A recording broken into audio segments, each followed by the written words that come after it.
vous vous lancez dans la lecture audio de l'analyse littéraire de Pauline, célèbre ouvrage d'Alexandre Dumas. Au fil de cette lecture, vous découvrirez dans un premier temps une brève mise en contexte de l'œuvre et son auteur.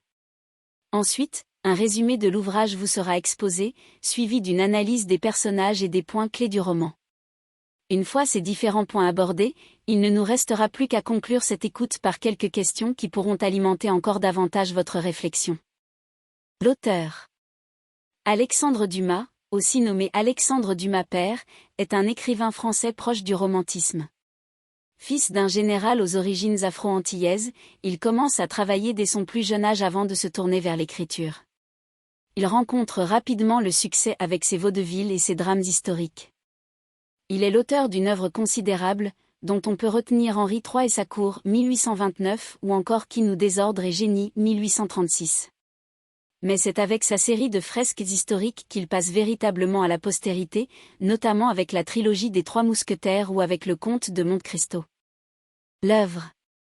Alors qu'il était jusque-là connu comme dramaturge, Dumas rencontre le succès en tant que romancier avec Pauline, l'un de ses premiers romans.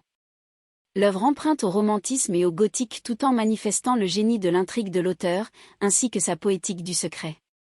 Ce récit, porté par trois narrateurs Alexandre Dumas, Alfred de Nerval et Pauline de Meuliens, se concentre sur une mystérieuse jeune femme nommée Pauline autour de laquelle plane un terrible secret.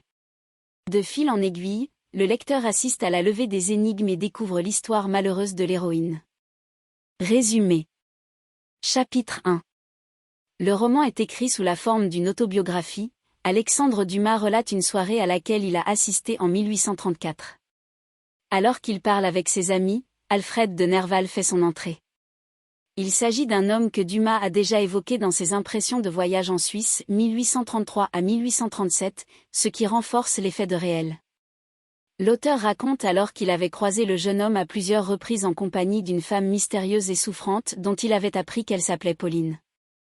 Plus tard, en Italie, il avait trouvé la tombe de la jeune fille.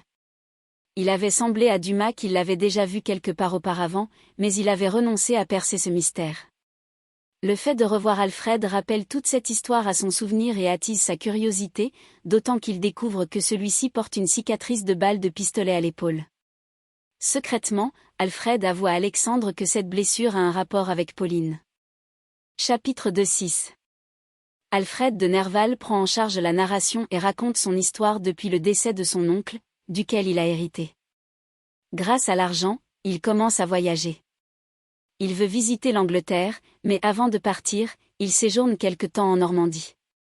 Son hôtesse lui raconte les vols et meurtres qui sévissent dans la région depuis 3 mois. Le corps d'un Anglais a en effet été retrouvé dans un fossé tandis que sa femme demeure introuvable. Alors qu'Alfred décide de visiter les côtes seul à bord d'une barque, un orage éclate, le poussant à se réfugier dans les ruines d'une abbaye. La nuit tombant, il s'endort, mais est réveillé peu après par le bruit d'une porte qui se referme. Plus tard, il entend quelqu'un fermer des portes et monter des escaliers. Il aperçoit alors un homme qui sort de l'édifice pour se rendre dans le cimetière où il enterre une clé sous une tombe. Le matin, Alfred retourne au port avec sa barque et raconte aux pêcheurs, qui le recueillent, où il a passé la nuit.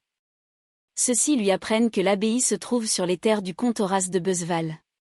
Alfred tressaille en entendant ce nom qu'il connaît bien. Le comte avait épousé, quelques années auparavant, l'amie d'Alfred, Pauline de Meuliens, dont il était éperdument amoureux.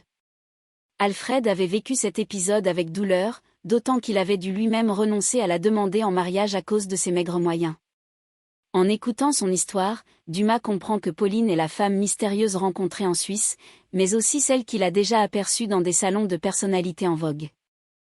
Le lendemain, Alfred apprend que la comtesse de Beusval, Pauline, a été assassinée pendant la nuit. Elle était, en effet, arrivée de Paris quelques jours plus tôt pour séjourner au château, habitée par son mari et 2 de ses amis.